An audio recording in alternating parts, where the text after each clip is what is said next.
Assalamualaikum warahmatullahi wabarakatuh. Innal hamdalillah asyhadu an la ilaha illallah wa asyhadu anna Muhammadar Rasulullah. Allahumma shalli ala Muhammad wa ala alihi wa ashabihi wa man tabi'ahum bi ihsanin ila yaumiddin. Qala Allah Ta'ala fil Qur'anul Karim. A'udzubillahi minasyaitonirrajim. Bismillahirrahmanirrahim. Ya ayyuhallazina amanu ista'inu bis-sabri was-shalah. Innallaha ma'as-sabirin. Al-Baqarah 153. Pemirsa yang dirahmati Allah Subhanahu wa taala, di dalam surah Al-Baqarah ayat 153 tersebut Allah mengatakan, bersegeralah untuk minta pertolongan kepada Allah dengan melalui treatment sabar dan sholat. Dan sesungguhnya Allah bersama orang-orang yang sabar. Dua kata kunci yang terdapat pada ayat tersebut. Yang pertama sabar, yang kedua sholat. Pertanyaan kita, apa sih hakikat sabar itu? Nah, kemudian bagaimana caranya kita bersabar? Dan yang ketiga, bagaimana keterkaitan antara sholat dan sabar dalam kehidupan? Dalam pertanyaan yang pertama tadi, ya, para psikolog meneliti terkait dengan apa itu sabar, ya. Sehingga dari eksperimen yang dilakukan oleh para psikolog itu ada beberapa temuan konsep yang dihasilkan, ya. Nah, konsep pertama, psikolog menemukan konsep adversity quotient, artinya kecerdasan dalam kondisi kemalangan, dalam kondisi kesusahan.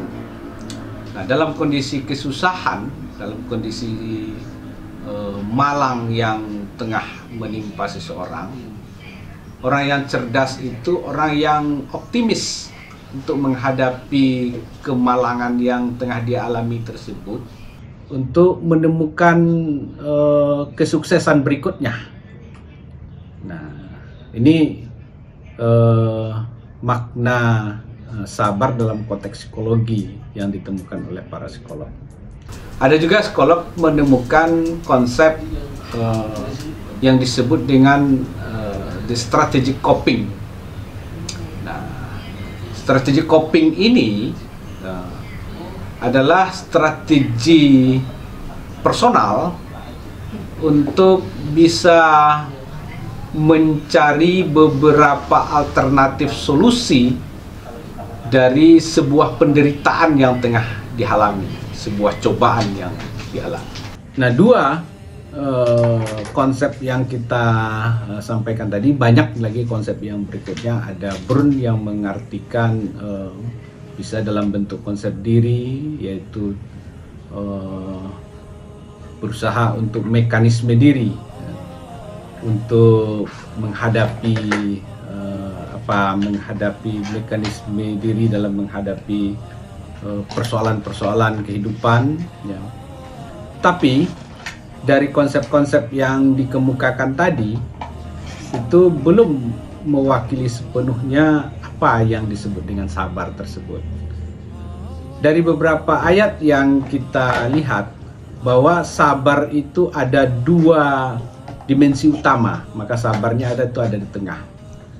Nah, sabar itu bisa juga dalam kondisi kita lagi menderita, dalam konteks menerima musibah. Maka di dalam ayat 154-nya, 150 berapa itu, Allah Subhanahu wa taala mengatakan, walanabluwannakum bisyai'in minal khaufi wal ju' wa naqsim minal amwali wal anfusi was samarat wa basyiris sabirin. Nah, sana Allah berfirman bahwasanya bahwa sesungguhnya manusia itu diuji, ya katakanlah orang-orang yang beriman itu diuji, walanabluwannakum bisyai'in, dengan sesuatu hal.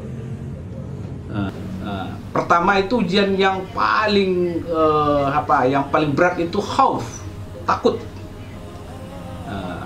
takut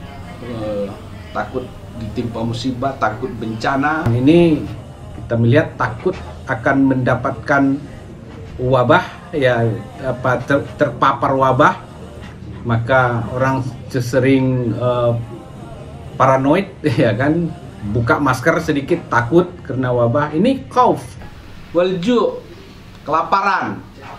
Nah, kemudian wanaqsim minal amwali wal anfus, kekurangan harta, kekurangan diri, kekurangan buah-buahan. Wa basyiris sabirin, beri kabar gembiralah orang-orang yang sabar. Nah, ini adalah sabar dalam kondisi sulit.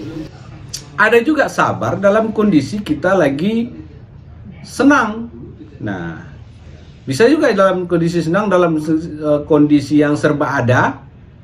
Orang yang dalam kondisi serba ada bisa juga tergelincir menjadi orang-orang yang arogan, menjadi orang-orang yang lupa diri, seolah-olah bahwa kesuksesan itu adalah hasil dia sendiri. Padahal itu, makanya Allah mengatakan, ya ayyuhallazina amanu wala tulhikum amwalukum wala auladukum an zikrillah wa may yaf'al zalika faulaika humul khasirun. Jadi, hai orang-orang yang beriman, janganlah kamu jadikan harta dan anak-anakmu itu kamu menjadi lalai dalam mengingat Allah. Dan siapa yang melakukan yang demikian, maka dia adalah orang-orang yang khosirin, orang-orang yang rugi. Maka sabar itu ada dua dimensi. Dimensi dalam kondisi kesusahan, juga dimensi dalam suasana kesenangan. Maka orang yang bersabar itulah yang diberikan ganjaran oleh Allah Subhanahu wa Ta'ala sorga. Di dalam surah As-Sajdah dijelaskan jazaohum wasabirina fi ba'sa wa dharra wa hinal ba'sa, itu kan sabar dalam kondisi kesusahan. Di dalam surah As-Sajdah dijelaskan oleh Allah, maka balasan yang diberikan kepada orang-orang sabar itu adalah jannatan wa harira.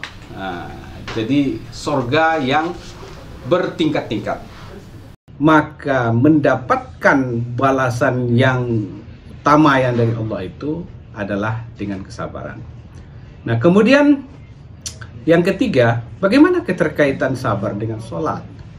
Maka di dalam surah Al-Baqarah ayat 45 Allah mengatakan, wasta'inu bis-sabri was-shalah innaha lakabiratun illa 'alal khashiin. Maka bersegeralah kamu mendapatkan pertolongan Allah dengan sabar, tetapi itu sulit, sangat berat, kecuali bagi orang-orang yang khusyuk. Nah, orang yang khusyuk itu orang yang bagaimana? Allazina yazunnuna annahum mulaqu rabbihim wa annahum ilaihi raji'un. Orang yang benar-benar menyadari bahwa dia adalah tercipta dari Allah Subhanahu wa Ta'ala, dan kemudian dia kembali kepadanya. Inilah orang-orang yang khusyuk. Maka kesabaran itu akan bisa terbangun dengan treatment sholat. Sholat yang bisa mendatangkan kesabaran itu adalah sholat yang khusyuk. Nasrun minallah wa fathun qarib wa basyiris sabirin. Assalamualaikum warahmatullahi wabarakatuh.